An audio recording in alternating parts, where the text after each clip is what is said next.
Record বৃষ্টিতে ডুবেছে নোয়াখালী জেলা। মাত্র একদিনে এমন বৃষ্টিতে তৈরি হয়েছে জলাবদ্ধতা, চরম জনদুর্ভোগ পোহাচ্ছে পৌরবাসী। জলাবদ্ধতা নিরসনে কোনো উদ্যোগ না নেয়ায় সংশ্লিষ্ট কর্তৃপক্ষদের দুষছেন স্থানীয়রা। ড্রেনেজ অব্যবস্থাপনা, খাল ভরাট করে অবৈধ স্থাপনা গড়ে ওঠা ও পানি নিষ্কাশনের ব্যবস্থা না থাকায় দিন দিনে জলাবদ্ধতা তীব্র হচ্ছে। তাই দ্রুত এ সমস্যা সমাধানের দাবি পৌরবাসীর। নোয়াখালী থেকে আবু রায়হান সরকারের তথ্যচিত্রে ডেস্ক রিপোর্ট।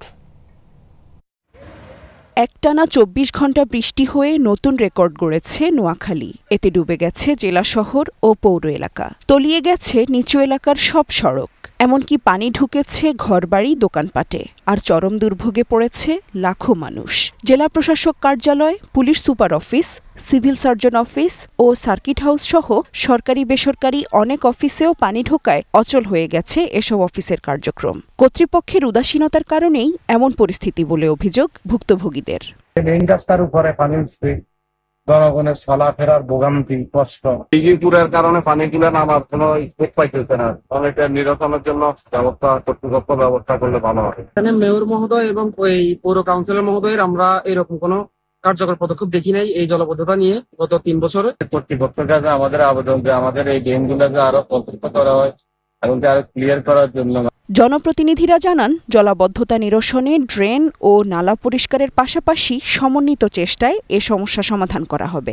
স্থায়ী সমাধান করার জন্য আমাদের মূল যে জিনিসটা সেটা হচ্ছে যে সমন্বিত একটা উদ্যোগ নিয়ে পানি প্রবাহের যে জায়গাতে বাধাগ্রস্ত হয়, বাধা সৃষ্টি করে, সেগুলো অবশ্যই উচ্ছেদ করতে হবে। পৌরসভার রাস্তা একটা প্ল্যানের ভূমিকা রয়েছে। আপনি কতটুকু রাস্তার জন্য ছাড়বেন, কতটুকু বিদ্যুতের জন্য ছাড়বেন, এটা বলা আছে। সেটা যারা রক্ষা করেন না তাদের, যারা বাড়ি করে যেন অনুমোদন না দেওয়া হয়, এটা আমার অনুরোধ থাকবে।